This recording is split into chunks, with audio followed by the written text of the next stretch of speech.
The rope was cutting into his chest. Not painfully yet, not drawing blood, but tightly enough that Corporal James Sullivan knew he had approximately 90 minutes before circulation problems would make his trigger finger unreliable, and the shot he'd been waiting 19 hours to take would become impossible, regardless of whether the target appeared or his position remained undetected by the Japanese officers gathering 40 feet below his bamboo platform. The platform was flexing slightly with each breath he took, bamboo poles creaking in ways that were probably inaudible from ground level, but sounded catastrophically loud to Sullivan's ears as he lay motionless, watching a Japanese command post through his rifle scope, while his muscles screamed for movement he couldn't allow. 18 minutes.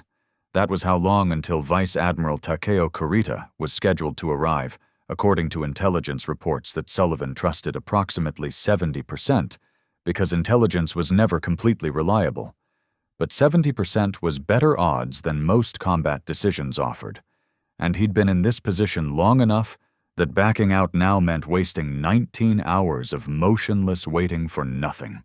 The officers below were conducting morning briefing, 12 of them visible through gaps in the jungle canopy, their rank insignia clear through the scope's magnification, showing 2 colonels and 3 majors, and the rest captains and lieutenants who were planning the day's operations and coordinating defenses and making decisions that would kill American Marines unless Sullivan completed his mission successfully.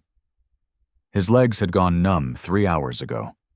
Not the temporary numbness that resolved when you shifted position, but the deeper numbness that suggested circulation had been compromised for too long, and movement would be accompanied by pins and needles sensation intense enough to make him gasp or shift position involuntarily or do something else that would rustle leaves and draw attention from the Japanese soldiers who were 20 meters away at the base of this same banyan tree and would absolutely hear any noise that came from directly above their heads.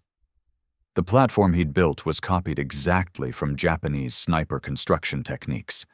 6 feet long, 3 feet wide, lashed to tree branches with rope, using the same knot patterns he'd studied on captured enemy positions.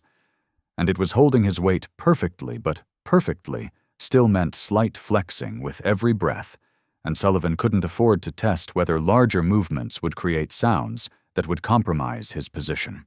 The scope showed Japanese officers studying maps and pointing at terrain features and discussing something that Sullivan couldn't hear from 40 feet up, but could imagine based on previous observations of enemy tactical planning sessions. They were professional, disciplined, following protocols that suggested these were experienced commanders rather than recent replacements, which made the Admiral's scheduled visit more significant because experienced commanders coordinating with high-ranking naval officers meant something important was being planned, some operation that would threaten American positions, some attack that needed to be disrupted before it could develop into actual tactical problem. Sullivan's heart rate was elevated but controlled, beating fast enough that he could hear blood pulsing in his ears, but not so fast that it would affect his aim when the moment came. When Kurita appeared, and Sullivan had perhaps 30 seconds to take the shot before the Admiral moved to covered position or entered building, or did something else that would eliminate the targeting opportunity that intelligence had spent 3 weeks developing. The mission plan was simple in theory. Wait for Admiral, shoot Admiral, escape through predetermined extraction route that was 4 kilometers of dense jungle between Sullivan's position and Marine lines. But simple in theory meant complicated in execution, because everything could go wrong, and most of it probably would, and Sullivan's job was to complete the primary objective before complications killed him. The rifle was an M1993 Springfield with modified stock for improved stability during long-duration prone shooting, scope mounted with careful attention to eye relief and parallax adjustment, barrel properly cleaned, and chamber verified empty of debris that could affect accuracy at the 340 meters separating Sullivan's position from where Kurita would presumably stand when he arrived.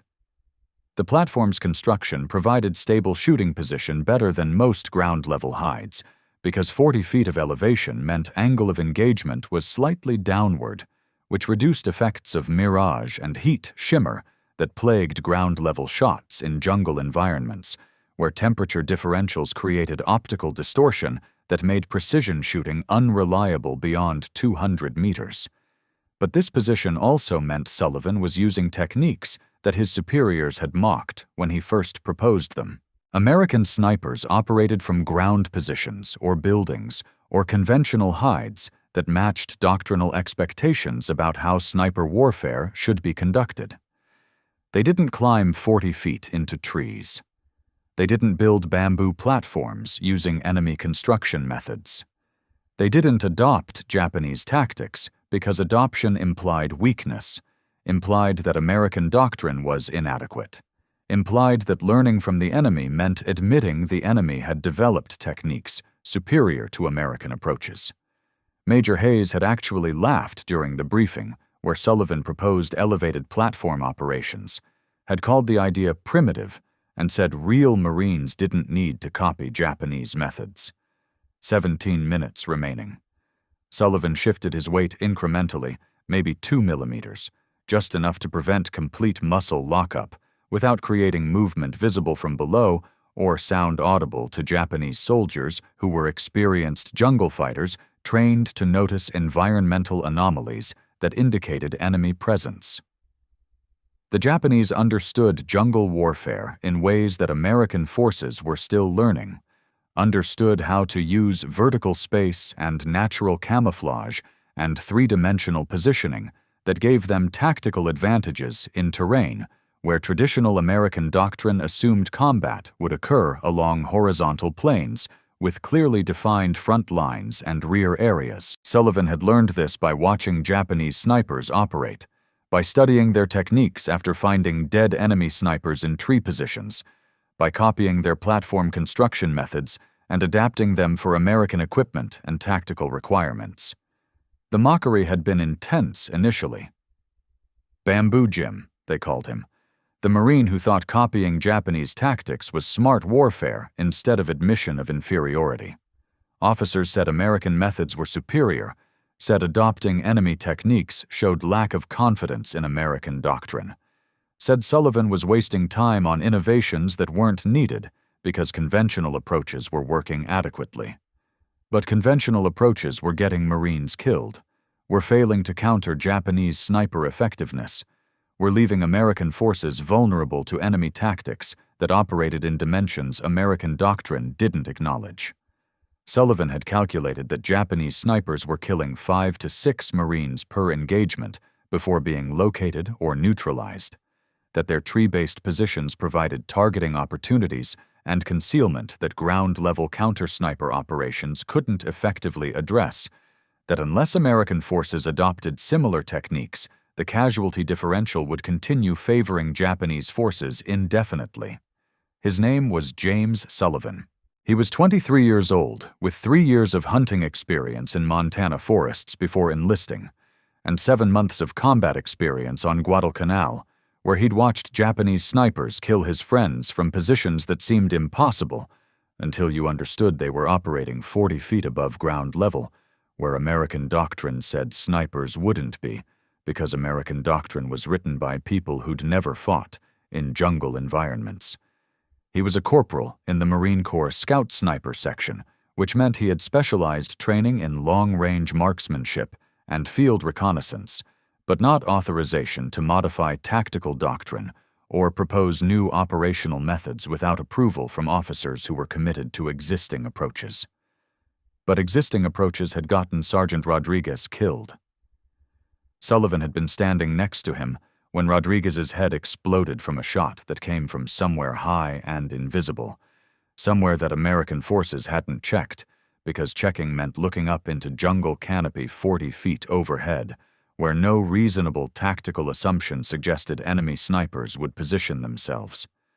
The Japanese sniper had killed Rodriguez and then killed Corporal Chen before disappearing completely, leaving 2 dead Marines and no evidence of enemy presence, except the bodies proving that something had gone catastrophically wrong with American assumptions about how jungle warfare worked. 16 minutes. The officers below were dispersing slightly, some moving toward buildings at the edge of the clearing, while others remained near the map table discussing whatever operational details required their continued attention. Sullivan tracked them through his scope, noting positions and movements and calculating fields of fire in case the primary mission changed and targets of opportunity became tactically more valuable than waiting for scheduled admiral appearance. But mission parameters were clear. Wait for Kurita, take the shot, extract successfully. And deviating from those parameters would compromise the intelligence effort that had made this mission possible, and probably get Sullivan killed by Japanese reaction forces that would saturate the area if multiple officers were shot instead of single high-value target. The bamboo platform was holding perfectly, demonstrating that Japanese engineering principles were sound even when applied by American Marines using American materials and American knot-tying techniques adapted from captured enemy positions. Sullivan had spent 2 weeks practicing platform construction before this mission, building test platforms in trees near Marine lines and spending hours strapped to them while adjusting design details and improving stability and learning which movements created noise and which could be executed silently. The practice had been worth it. The platform was stable enough for precision shooting, concealed well enough that Japanese soldiers directly below hadn't detected it, despite walking past the tree multiple times during their morning routines, integrated into the jungle canopy, well enough that visual inspection from ground level revealed nothing unusual about this particular banyan tree among thousands of similar trees in the area. The rope harness securing him to the platform was also Japanese design, copied from enemy sniper positions that American forces had captured after artillery strikes or infantry assaults had killed the occupants. The harness distributed weight across chest and shoulders, allowed leaning out from platform for improved firing angles, prevented falls if Sullivan lost consciousness from exhaustion or dehydration, or any of the other medical complications that became increasingly likely during extended operations in tropical environments where temperatures exceeded 30 degrees Celsius and humidity approached 100%. The harness was uncomfortable but functional, which was all that mattered when functionality meant not falling 40 feet to ground, where death would be certain and mission failure would be complete. 15 minutes. Sullivan controlled his breathing, keeping it shallow and regular, preventing deep breaths that would cause platform flexing visible from below or audible to Japanese soldiers, whose hearing was probably acute from months of jungle operations, where survival often depended on detecting environmental anomalies before they became lethal threats. His water supply was exhausted, had been gone for 6 hours, and dehydration was becoming a significant factor in concentration and fine motor control that would affect shooting accuracy if mission extended much longer. But 15 minutes was manageable. 15 minutes he could maintain position and focus and readiness for the shot that would either justify 19 hours of motionless waiting or prove that intelligence reports were wrong and Kurita's schedule had changed and Sullivan had wasted a day of operational capability on mission that failed before execution. The scope's crosshairs were centered on the clearing where Kurita would presumably stand when he arrived. Sullivan had calculated distance at 340 meters using landmarks and terrain features visible from platform height, had adjusted scope for range and estimated wind compensation based on leaf movement in canopy and thermal currents rising from jungle floor as morning sun heated the environment. The rifle was zeroed for 300 meters, which meant Sullivan needed to aim slightly high to compensate for the additional 40 meters, needed to account for the downward angle that would cause bullet to impact slightly lower than horizontal trajectory would predict, needed to factor in the light breeze from northeast that would push the shot maybe 2 inches right at this distance. But these calculations assumed stable shooting platform and controlled breathing and heart rate below 100 beats per minute, and trigger squeeze that was smooth enough to avoid disturbing aim point during the fraction of second between decision to shoot and bullet leaving barrel. Sullivan had practiced these techniques extensively, had spent hundreds of hours on rifle ranges and in field exercises, developing muscle memory that made precision shooting almost automatic, almost instinctive, almost independent of conscious thought. But practice on ranges wasn't the same as actual combat, where consequences of missing were measured in dead Marines and failed missions and personal death if Japanese reaction forces located his position before he could extract successfully. Let's pause here for a moment. If you find value in stories like this, you can support the channel by liking the video and subscribing. After watching, leaving a brief comment, even a simple word, helps more than you might expect. Your support keeps these stories alive and visible. Thank you. Let's move on. 14 minutes remaining, and the psychological pressure of extended waiting was becoming as significant as the physical discomfort of motionless positioning 40 feet above ground in tropical heat without water or ability to move beyond minimal adjustments required to prevent complete muscle failure. Sullivan had trained for this, had practiced extended surveillance operations where patience mattered more than marksmanship, where the ability to remain motionless for hours was more valuable than the ability to shoot accurately under pressure. But training scenarios didn't include the constant awareness that discovery meant immediate death, didn't include the knowledge that Japanese soldiers were close enough to hear any significant noise, didn't include the reality that extraction through 4 kilometers of enemy-controlled jungle would be extraordinarily dangerous even if the primary mission succeeded perfectly. The Japanese officers below were still conducting their briefing, still discussing operational matters that Sullivan couldn't hear but could partially infer from their gestures and map references, and the way senior officers were emphasizing particular points, while junior officers took notes and asked questions that generated additional discussion.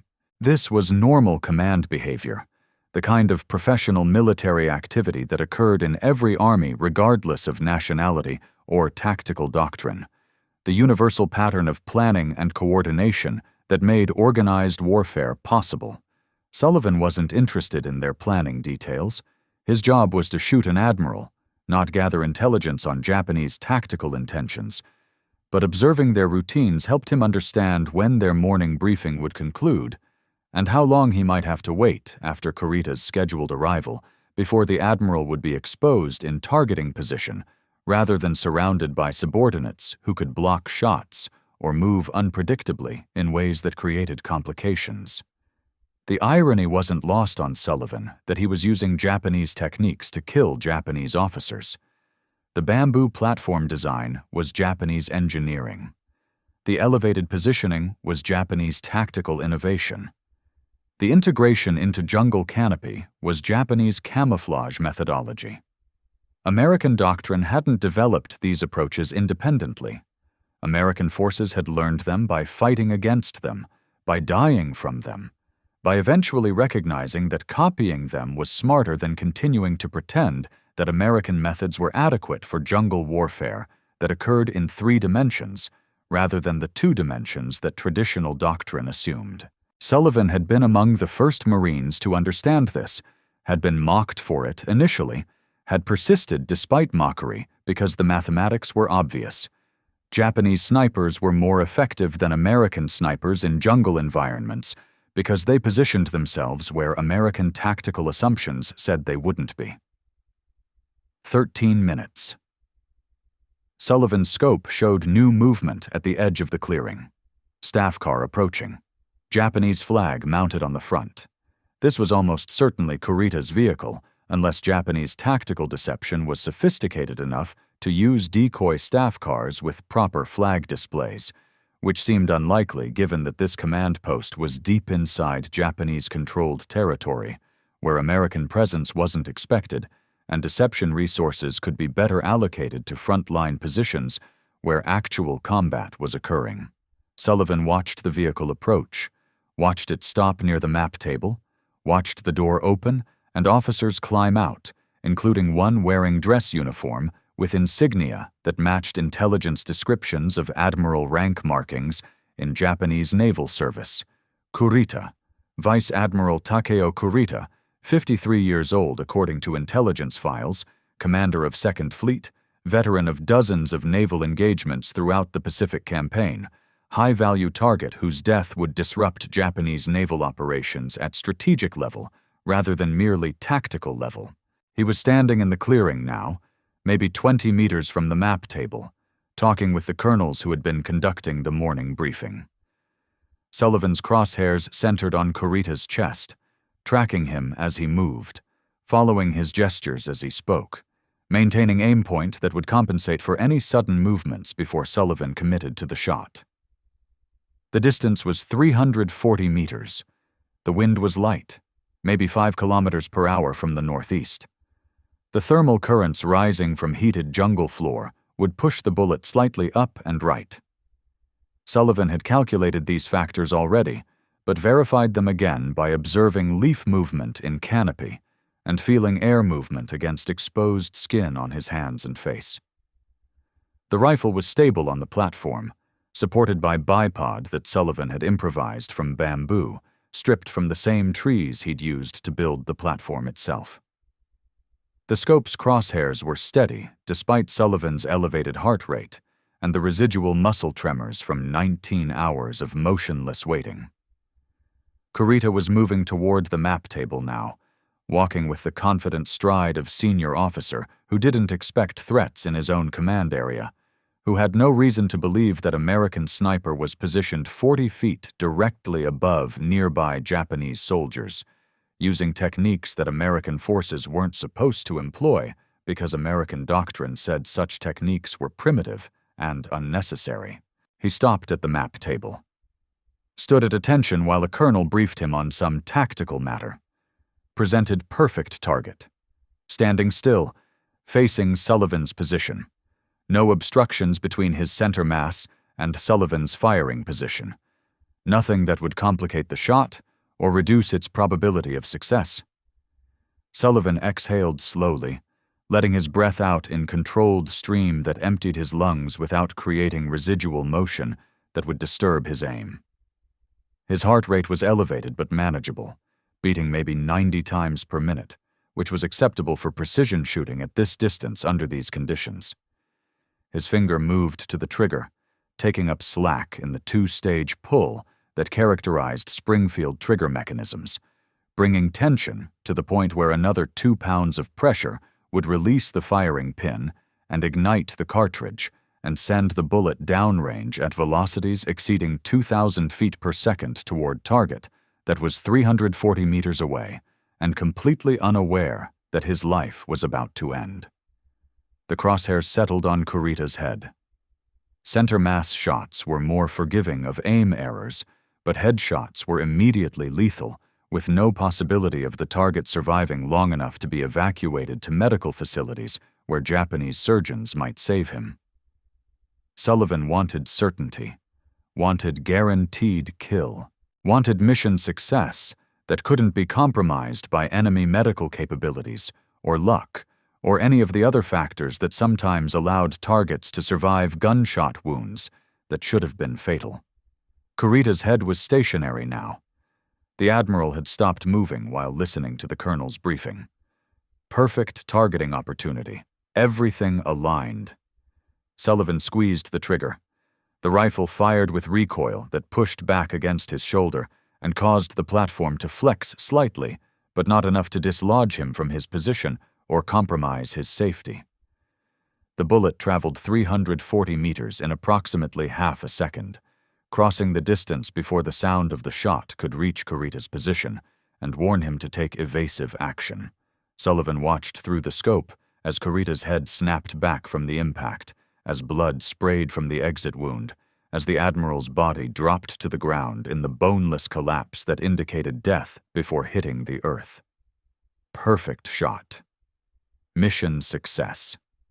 19 hours of waiting vindicated by single bullet that killed high-value target using techniques that American doctrine had dismissed as primitive and unnecessary until Sullivan proved they were effective and necessary and exactly what American forces needed to counter Japanese tactical advantages in jungle warfare. The Japanese officers below were scattering now, shouting in confusion, looking for the shooter in all the wrong places because their tactical assumptions said snipers operated from ground level or buildings or conventional positions, rather than 40 feet overhead in bamboo platforms built using their own engineering methods. Sullivan didn't move. Stayed perfectly still, despite the overwhelming urge to immediately begin extraction, because movement now would attract attention and reveal his position and compromise his survival chances during the 4-kilometer journey back to Marine lines. The Japanese soldiers below were searching frantically but ineffectively, scanning ground-level positions and nearby buildings and terrain features where conventional snipers might have positioned themselves. Nobody looked up. Nobody suspected that American sniper was hanging directly above them in platform built, using Japanese techniques that Americans supposedly didn't employ because American pride prevented learning from enemy innovations. 10 minutes passed. The initial chaos subsided as Japanese forces organized search patterns and established security perimeters and began systematic clearing operations that would eventually expand to include vertical inspection of nearby trees, but hadn't reached that point yet because their training and doctrine emphasized ground-level threats consistent with American tactical approaches that they'd been fighting against throughout the Pacific Campaign. Sullivan used this time to prepare for extraction, mentally reviewing his planned route and rehearsing the movements required to climb down from the platform without making noise that would attract attention from Japanese soldiers who were still close enough to hear any significant sound. 20 minutes after the shot, Sullivan began his descent. Moved slowly and carefully, placing each hand and foot precisely to minimize noise and avoid sudden movements that would shake branches or dislodge leaves in ways that would appear anomalous to observers watching for environmental disturbances. The climb down took 40 minutes, far longer than the 15-minute climb up had taken when he'd built the platform 2 nights ago, under cover of darkness.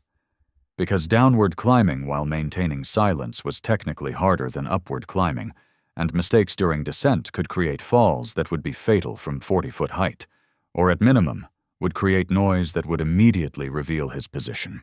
Ground level felt strange after 19 hours 40 feet up. Felt like returning to normal reality after extended period in altered state, where vertical positioning had become normal and horizontal movement had become alien. Sullivan moved immediately into extraction mode, following his predetermined route through dense jungle that provided concealment from visual observation, but required careful navigation to avoid creating obvious trail that Japanese trackers could follow. The route was 4 kilometers through terrain that Sullivan had studied extensively from aerial photographs and ground reconnaissance during mission planning. Terrain that offered multiple paths, but only a few that provided adequate concealment while also allowing movement speeds fast enough to reach Marine lines before Japanese search operations expanded to include the extraction routes. The journey took 4 hours. Sullivan moved carefully and methodically, pausing frequently to listen for sounds of pursuit or Japanese patrol activity that would indicate search operations had expanded beyond the immediate area around Kurita's death site. He heard occasional distant voices and equipment sounds that suggested Japanese forces were conducting extensive search, but hadn't yet determined the direction from which the shot had originated, which meant Sullivan's elevated position had successfully concealed the shot's origin point in ways that ground-level position wouldn't have accomplished, because ground-level shots create obvious directionality that allows experienced soldiers to quickly determine shooter location. He reached Marine lines at 3:47 p.m. Exhausted, dehydrated, muscles cramping from extended immobility, followed by rapid exertion during extraction, but mission complete and survival achieved, against odds that had seemed uncertain when he'd climbed into position 24 hours earlier. The corporal manning the listening post challenged him appropriately, verified his identity through proper authentication procedures, then escorted him to command post where Major Hayes was waiting for debriefing and mission report that would determine whether Sullivan's unauthorized tactical innovation would be recognized as successful methodology or dismissed as lucky anomaly that didn't justify formal adoption into Marine doctrine. Hayes listened to the mission report without interruption, taking notes about platform construction and elevation angles and extraction procedures and tactical effectiveness of the approach that he'd mocked 3 weeks earlier as primitive and unnecessary. When Sullivan finished, Hayes sat quietly for a moment before speaking, his expression suggesting professional reassessment of prior assumptions rather than personal embarrassment about being proven wrong. "The bamboo platform technique worked exactly as you predicted," Hayes said finally, his tone carrying respect that hadn't been present in previous conversations about Sullivan's proposed tactical innovations. "Your position remained undetected throughout the mission. The shot was successful at range and angle that ground-level positions couldn't have achieved. The extraction succeeded despite Japanese search operations that would have located ground-level hide within minutes. You've demonstrated that adopting enemy techniques isn't weakness. It's intelligent warfare that recognizes good tactics regardless of their origin." Sullivan shrugged, uncomfortable with praise that felt more like vindication than recognition, more like Hayes admitting previous error than Hayes acknowledging current success. "Sir, the Japanese developed effective jungle warfare techniques through experience and necessity.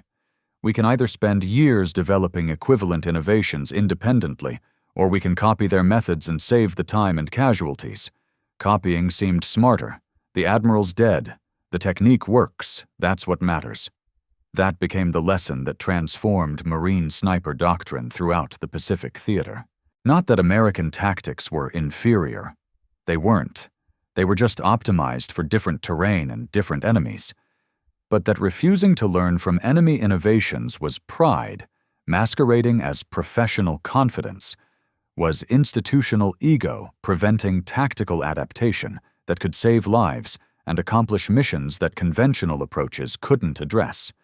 Good tactics were good tactics, regardless of whether they originated with friendly forces or enemy forces. Smart soldiers learned from everyone, including and especially from enemies who had developed effective techniques through their own combat experience and innovation. Within weeks of Sullivan's successful mission, Marine Corps Command issued new guidance authorizing tree platform operations in jungle environments. The authorization included construction specifications based on Sullivan's documentation of Japanese techniques, training requirements for scout sniper units, and tactical employment guidance for elevated positions that acknowledged this approach's advantages while also recognizing its limitations and appropriate use cases. The technique that had been mocked as primitive became standard operating procedure. The method that had been dismissed as unnecessary became foundational component of Marine jungle warfare doctrine. The change happened quickly because the evidence was undeniable. Sullivan had killed an admiral from a position that Japanese forces didn't detect despite extensive search operations. He'd used enemy techniques better than the enemy used them, had demonstrated that American adaptability and innovation could improve on Japanese methods when applied with American training and equipment and tactical understanding. The bamboo platform wasn't just successful tactic. It was proof that learning from enemies was strategic advantage rather than admission of weakness. Other Marines began training in elevated platform construction. Sullivan became instructor, teaching techniques he'd learned from studying dead Japanese snipers and adapting their methods for American operational requirements. He demonstrated construction procedures, explained the physics of elevated shooting positions, taught the camouflage and concealment methods that made platforms invisible from ground level. His students included Marines who had previously mocked him, who had called him Bamboo Jim, and said real Americans didn't need Japanese tactics, who now recognized that their pride had been liability, and Sullivan's willingness to learn from enemies had been professional competence. The technique spread throughout Pacific operations. Marines used bamboo platforms in New Britain, New Guinea, Saipan, Palaleu, Philippines, Everywhere dense jungle provided trees tall enough to support platforms, and tactical situations required sniper operations against enemy forces who expected American snipers to operate from ground-level positions. American snipers built platforms using Japanese engineering principles and killed Japanese soldiers from positions designed by Japanese tacticians. The irony was perfect. The effectiveness was undeniable. The tactical advantage was significant enough that Japanese commanders began documenting American use of elevated positions and warning their forces that American snipers were now operating in vertical dimension that Japanese forces had previously controlled exclusively. Japanese military intelligence recognized the shift in American tactical doctrine and understood its implications. Reports documented American forces adopting Japanese tree platform techniques and employing them effectively against Japanese positions. Japanese commanders were shocked that Americans had overcome their doctrinal rigidity and learned to copy enemy methods, were concerned that American adaptability would eliminate Japanese tactical advantages that depended on American refusal to innovate beyond conventional approaches. The psychological impact was significant. Japanese forces could no longer assume that their jungle warfare innovations gave them advantages over American opponents who were now using same techniques with American training and equipment and tactical competence. After the war ended, Marine Corps documented bamboo platform techniques in official sniper manuals. The methods were standardized, training procedures were formalized, tactical employment guidelines were written based on combat experience from dozens of operations throughout Pacific Theater. The technique that started as unauthorized adoption of enemy tactics became foundational American sniper methodology for jungle warfare operations. Marine Scout sniper schools taught platform construction using Japanese-derived techniques that Sullivan had documented and refined through combat experience. Sullivan survived the war and returned to Montana, where he worked as hunting guide, and rarely spoke about his military service except when asked directly about specific operations or techniques. When people asked about the Admiral shot, he provided brief explanation that emphasized lessons learned rather than personal achievement. The Japanese were better jungle fighters than we were initially. They had more experience, better tactics, better understanding of how to use terrain and vegetation and vertical space. But they made strategic error. They assumed we wouldn't learn from them. They assumed American pride would prevent us from copying their methods. That assumption cost them tactical advantage. Good tactics are good tactics regardless of who developed them.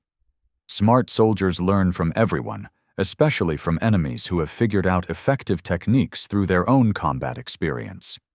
The legacy wasn't in medals or recognition. Sullivan received standard decorations for his service, but nothing that specifically acknowledged his role in revolutionizing Marine sniper doctrine.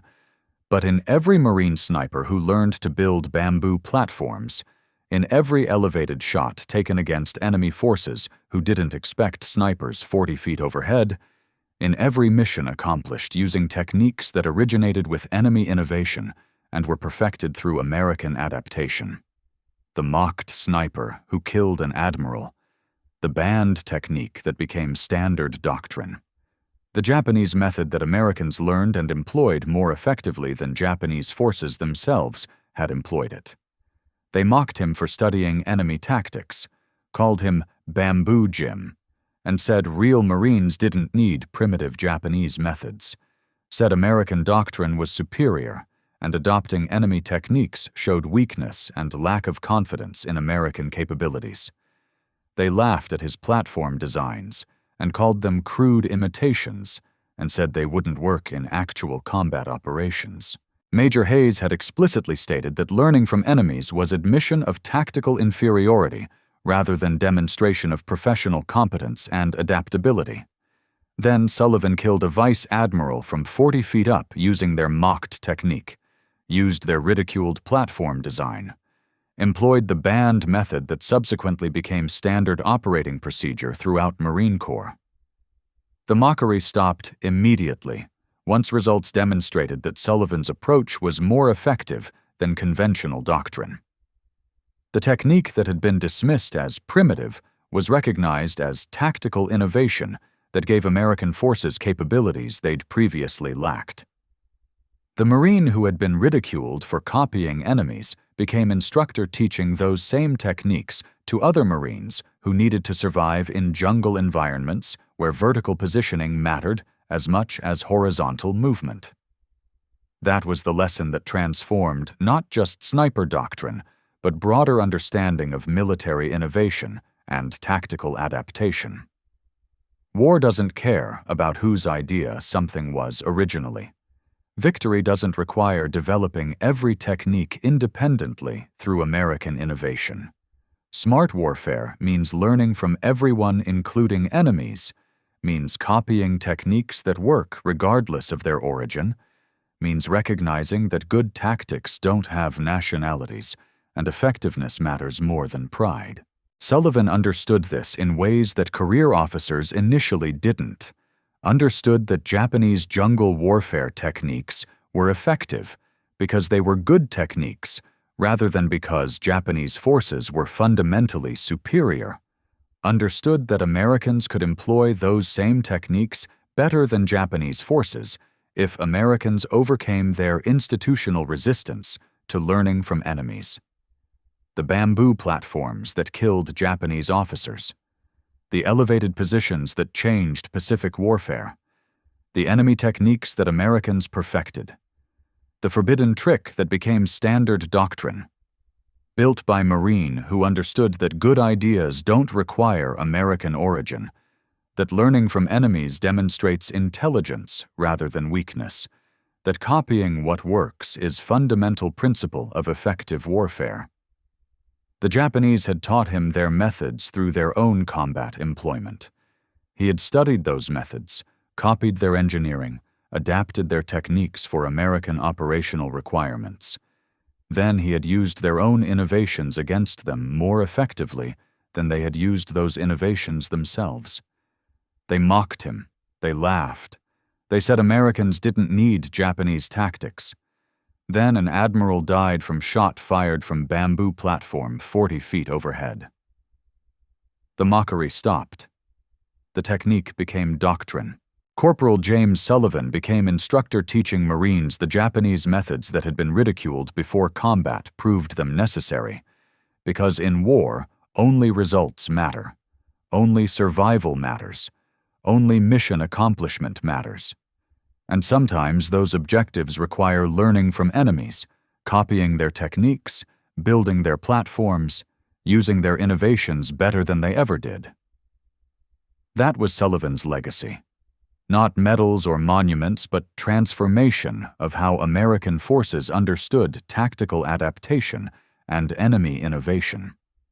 Every Marine sniper who learned bamboo platform construction, every elevated shot that killed enemy forces from positions they didn't expect, every mission accomplished using techniques that originated with enemy development but were perfected through American implementation.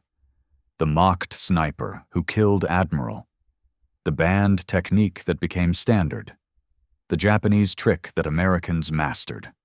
The lesson that good tactics transcend nationality and smart soldiers learn from everyone, especially from enemies who have figured out effective approaches through their own combat necessity and innovation.